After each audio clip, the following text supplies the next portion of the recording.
All right, this is Amy Crowsong coming at you. I'm actually rewriting Shell and Thorn right now. It's been some years. FERALS, the Epics collection, and the four books it's made of have not been for sale on Amazon in at least one of those years, maybe two by now. I don't know. And I'm rewriting, and I'm actually starting with Shell and Thorn.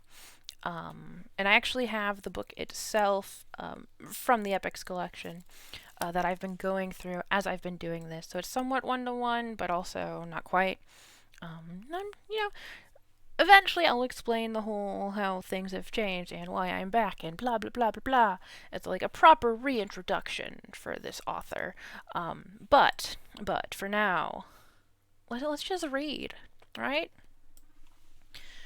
Chapter 1. A litter of two would be saved by humans who worked with a local shelter to take in and find homes for cats in unfortunate circumstances. Their mother was a feisty feral queen and would not let herself be taken despite that her kittens cried out from the cage in which they were initially caught. The white of the mother's matted fur was long unclean, but the pale orange stripes of her cream patches pierced the sullied spots like the sun breaking at dawn. Scarred and scared, the queen left the area after her kittens were taken away, the humans disappointed that the mother cat had refused the pleas of her little ones to keep herself at large. Kittens only remember their mothers when they remain with them for an extended duration into adulthood, and so the brother and sister swiftly forgot the cat who started their lives as they were taken in by people who tended to their needs. Fed and groomed and vetted to the point of a clean bill of health, the time came for adopters to pay the pair consideration. The bigger fluff of them was mostly gray with cream patches and a bit of white marking her paws and chest and face. She batted at her toys and beat her golden-striped brother whenever he tried to steal her fun. They lived among other kittens, all kept in a room away from the older cats who roamed the building. But as time passed and summer gave to autumn, fewer youngsters were still within the walls of the nursery. "They're saying it's snowing outside now," the Foxy Tom kitten said from where he was crouched by the door, his ears pricked to pick up what gossip he could from the grown felines in the other room. His calico sister kept at her game of clawing cardboard to pull out the toy mouse hidden within. It did not bother her in the least that they were the only residents now. This realm was theirs, and only theirs, as now was all within it, from toys to treats to bedding and anything else they formerly had to share. Electronic chiming caused both to sit and look in the same direction. A bell had been rung, and it meant guests had arrived to peruse the available felines. A couple came to the screen door and looked in at the siblings, a man and a woman. The kittens had learned to sense such differences in the other species by this point.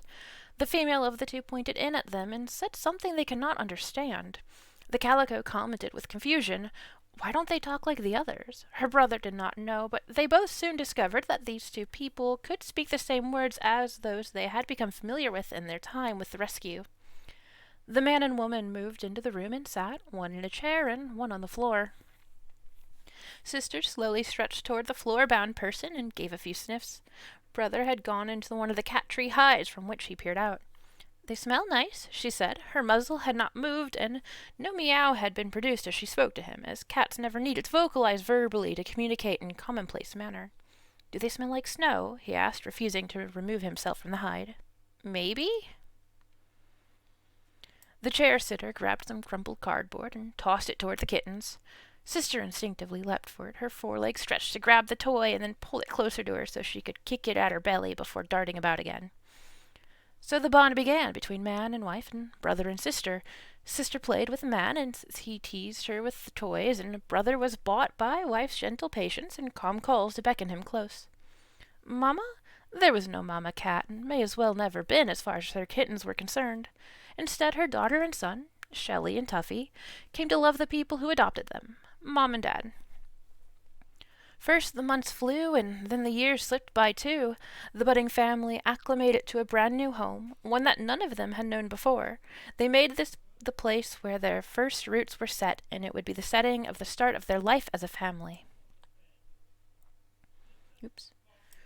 Routine was regular, as Mom and Dad both worked most days and kept schedule between them and their kittens now grown.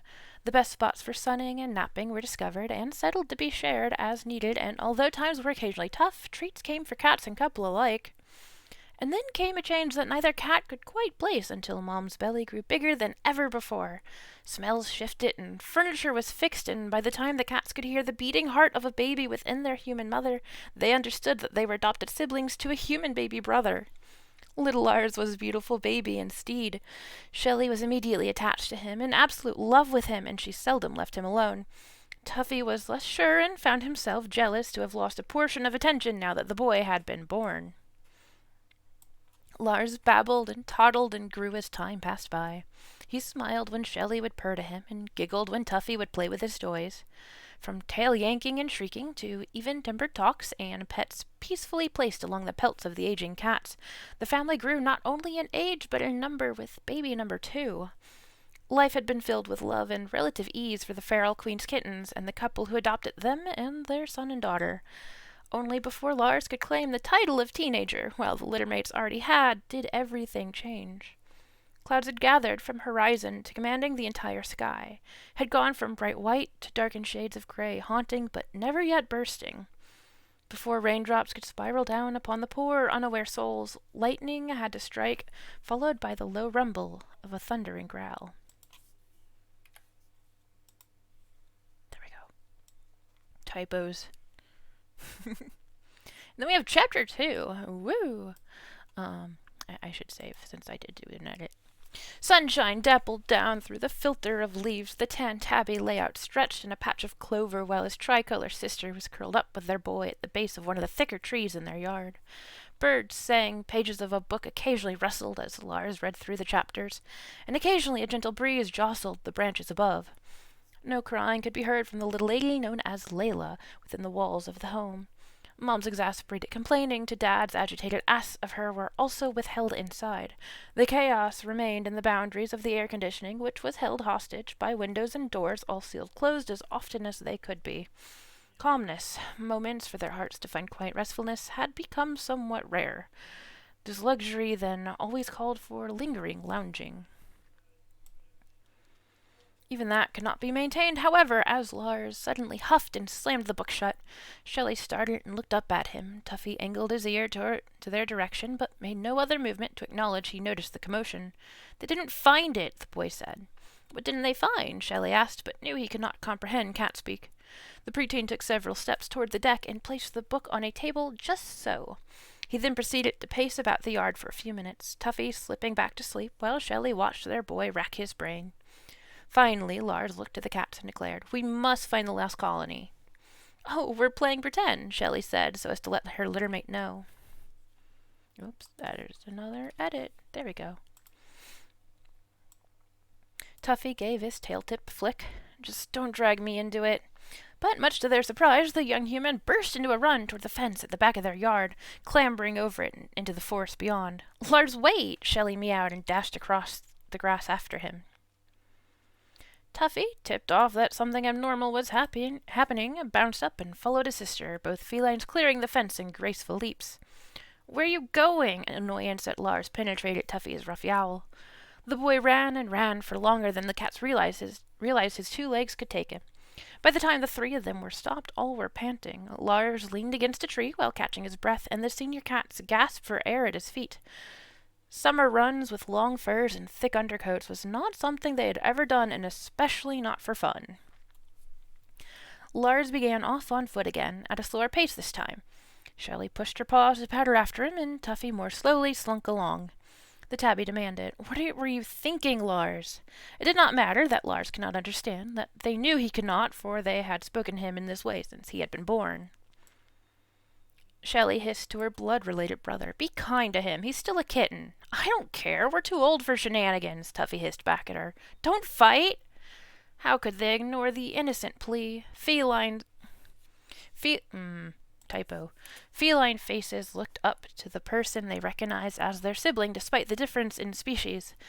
"Let's go home," Shelley mewed and wove around Lars's legs. He looked off to where trees broke enough to display the reddening sky. "The sun is setting." Tuffy muttered, "Yes, and you're lost, so let us lead you back now." The human had different plans. He began collecting sticks and told the cats, "We have to make camp before night falls." Flattened ears portrayed Tuffy's indignation. Shelley paused and watched with rounded eyes as Lars laid in the grass under the tiny tent of twigs. Let's get some rest, Lars said and patted his tummy. Kitties, come cuddle with me. Shelley obliged. This is insane, Tuffy told her when he finally settled himself by the boy's feet, sticking out from under the pseudo-protection of the twiggy tent. But as night overcame the area and stars twinkled far above their heads, the tomcat admitted it is beautiful out here. His sister purred in agreement. Breakfast time! Lars broke out of his sleep hungrily, with exclamation announced to no one in particular. Taking some honeysuckle off a nearby cluster of bushes, he sucked at the stems as if they could satisfy the rumblings within his stomach. At some point, he waved his hand at the cats as if they were being dumb. Go hunting! You two need to eat too! The littermates had never hunted any real prey. Bugs like insects and spiders? Sure, and of course they're toys too. But rodents or birds or anything to actually eat? They had never needed nor been allowed the opportunity to engage in such activity in all of their lives. Impatience eating at their boy, Lars stopped waiting for them to hunt and eat and began walking off once more. That isn't the way home, Shelley said. He did not mind her, only continued on adventuring and commenting here and there about a lost colony that must be around here somewhere. So the trio journeyed further into the forest. Lars was looking intently and seeming to enjoy his time questing, despite that the cats were continuously caught off guard by scents and sounds which had never before been known by them. He knows there aren't any cats by the lake, right? Tuffy asked. Shelley shrugged. He doesn't talk to the neighborhood cats like you do, so I suppose he can't know it. Maybe that's where we're going. I want to go back home, Tuffy told her. We can't leave him out here all alone, and if he won't follow us back, then we have no choice but to go wherever he does. A sigh was given. Surely we'll have to make him come home sooner than later. Lars was still in the lead, carrying on with courage and confidence. Shelley offered a short breath in commiseration with Tuffy. We'll go home when Lars wants to go home. And that's the end of what I'm drafting so far. We come down here in Chapter 3 and we have a K, which is just what I do when I'm saving a spot. So, yeah, Shell and Thorn being rewritten. And if I open to where I left off in the book again, FERALS, the Epics Collection, which isn't even for sale anymore, but whatever. Yeah, page... I just almost dropped my bookmark. 148 would have been the last one that I was working off of. So this would be the end of, and here, chapter 2.